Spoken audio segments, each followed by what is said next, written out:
Ya, bismillahirrahmanirrahim. Assalamualaikum warahmatullahi wabarakatuh.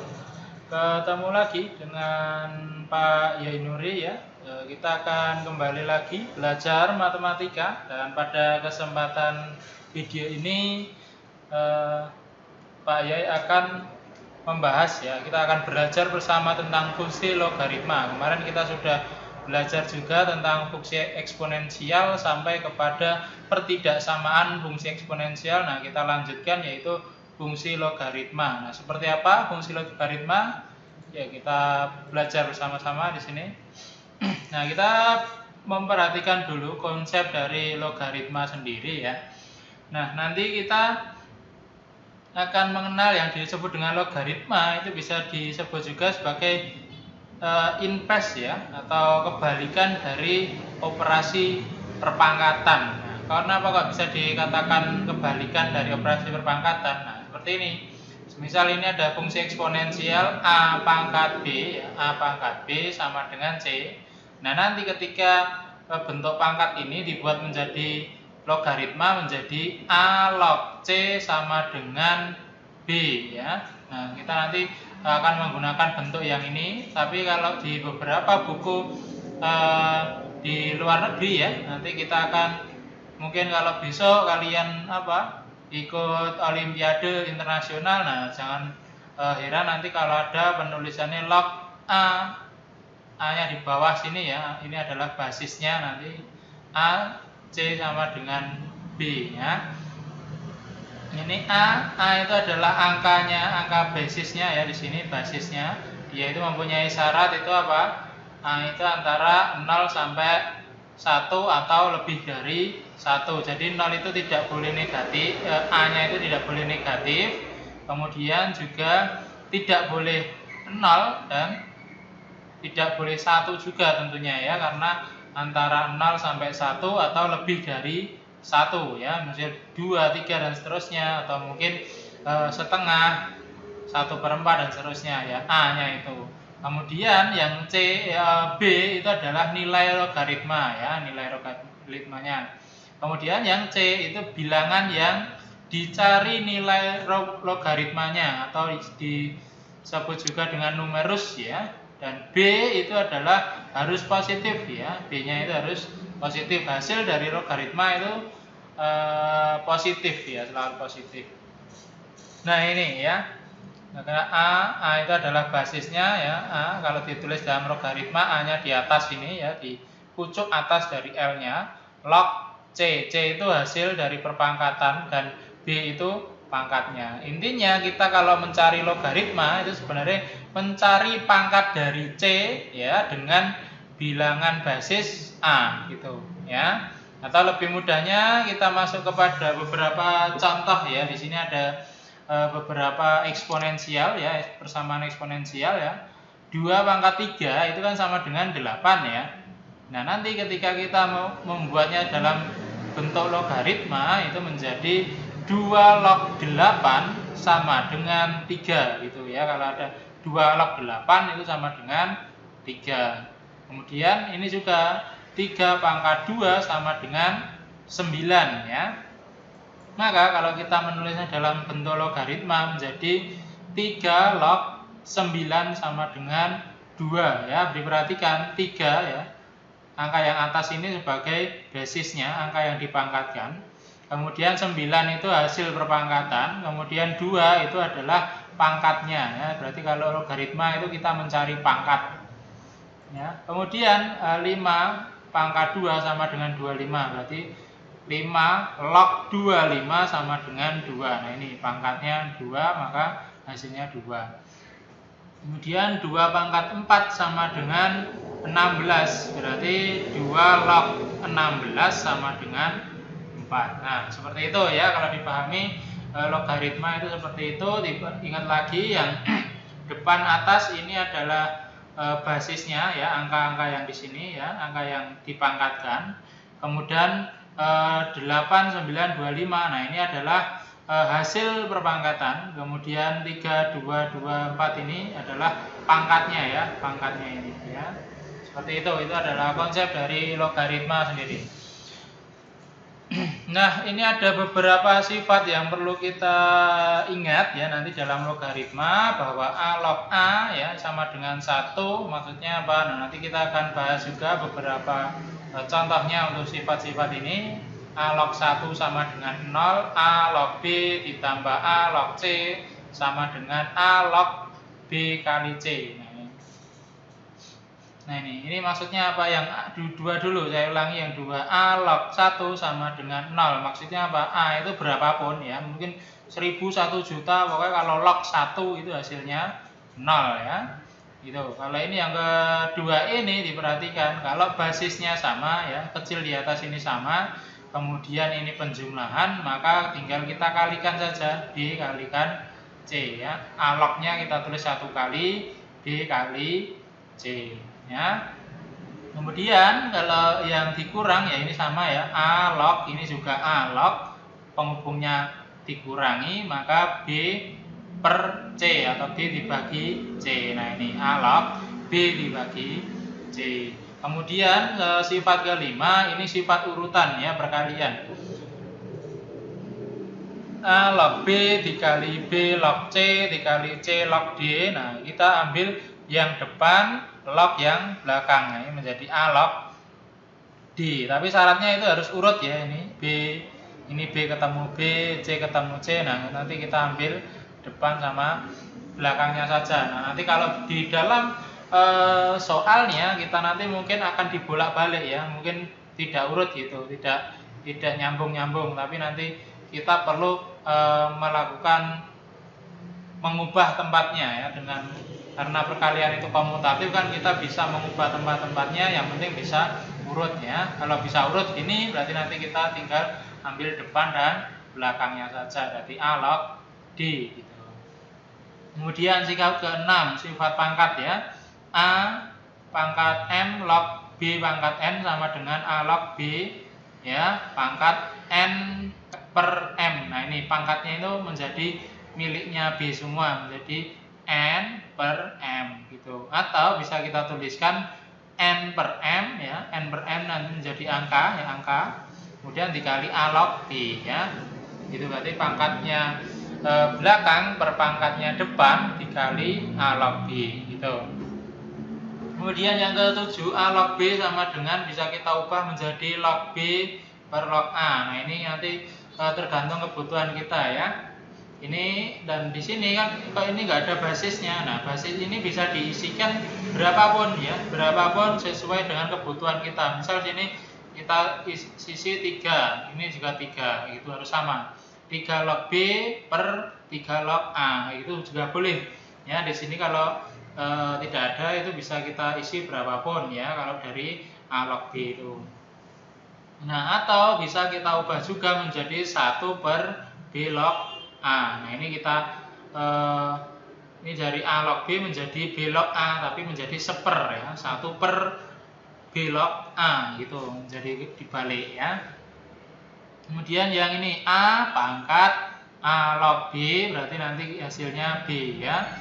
Misal A log B ya, A pangkat A log B hasilnya B itu sendiri. Dan nanti A log 1 per B sama dengan min A log B ya, min A log B.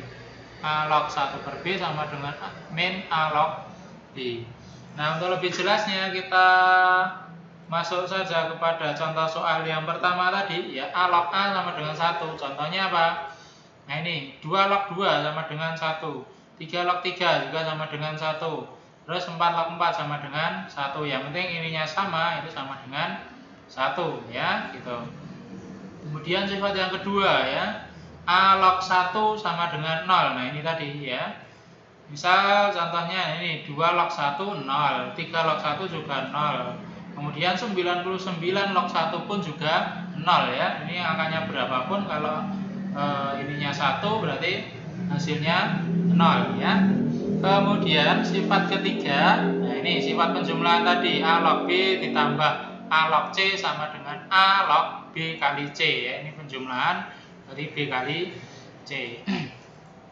Kemudian nah ini sebagai contoh 2 log 3 ditambah 2 2 log 5. Nah, ini sama-sama 2 log, ini juga 2 log. Ini penjumlahan, maka 3 dikali 5 jadi 2 log 3 kali 5 ya, gitu. Nah, ini 2 log 3 kali 5 adalah 15. Nah, ini nanti juga akan mungkin kita butuhkan sebaliknya ya. Kita punya 2 log 15, maka kita bisa mengubahnya menjadi 2 log 3 kali 5. Terus kita bisa mengubahnya lagi menjadi 2 log 3 tambah 2 log 5. Nah, itu bisa ekuivalen seperti itu. Nanti mungkin beberapa contoh besok kita akan menggunakan yang seperti itu ya. Jadi ini sama dengan ini, bisa juga yang ini kita balikkan menjadi bentuk seperti ini. Nah, nanti tergantung kebutuhannya. Nah, kemudian yang selanjutnya yang pengurangan A log B dikurangi A log C, berarti nanti tinggal B per C ya, karena ini pengurangan ya. Sebagai contoh, ini 3 log 30 dikurangi 3 log 6. Nah, ini sama-sama 3 log, maka 3 log kita tulis satu kali saja menjadi 30 per 6, karena dikurang maka per, kalau dikali ditambah itu dikali ya, gitu. Tapi kalau ini tidak sama, misal ini 2 log, sini 3 log, nah itu nggak boleh kita tulis seperti ini. Ini harus sama ya, basisnya itu 3 log ya, 3 log 3 log, baru ini kita bisa operasikan. Nah, menjadi 3 log 5 ya, gitu. Kemudian, nah ini sifat kelima, sifat urutan tadi A log B dikali B log C dikalikan C log D sama dengan A log D. Nah, sebagai contoh, nah ini 2 log 3 dikali 3 log 5 dikali 5 log 8, berarti kita ambil depan dan belakangnya saja menjadi 2 log 8. 2 log 8 sama dengan 2 log 2 pangkat 3. Nah, 2 pangkat 3. Nah, seperti sifat yang ke berapa tadi ya. Kalau ada pangkat, berarti pangkatnya kita kalikan ke depan, pangkat belakang per pangkat depan. Kalau nggak ada ini berarti 1 ya. 3 per 1, 3 ya, berarti 3 log 2 ya. Nah, ini 3 log 2, 3 dikali 2 log 2 gitu ya. 2 log 2 itu kan 1, berarti 3 kali 1 hasilnya 3. Nah, gitu. Kemudian sifat ke-6, nah ini yang pangkat tadi yang kita bahas tadi.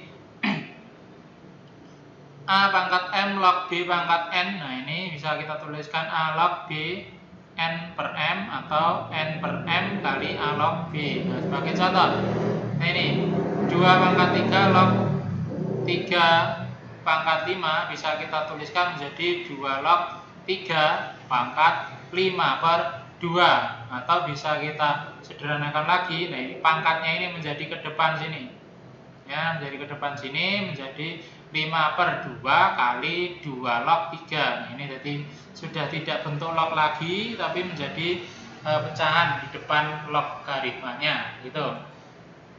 Kemudian sifat ke-7, A log B sama dengan log B per log A ya, sama dengan 1 per B log A ya, gitu. Ini sifat kebalikan tadi. Nah, sebagai contoh ini 2 log 3 bisa kita tuliskan menjadi log 3 per log 2. Nah, ini bisa kita tuliskan angka berapapun. Misal 3 log 3 per 3 log 2 gitu boleh. Tapi di sini karena kita tidak membutuhkan angka, maka kita gunakan ini aja, log 3 per log 2 gitu.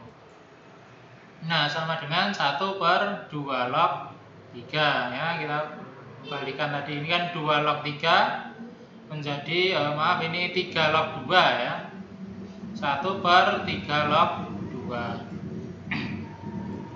Selanjutnya, nah ini sifat ke-8, A log B sama dengan B ya. A log B sama dengan B.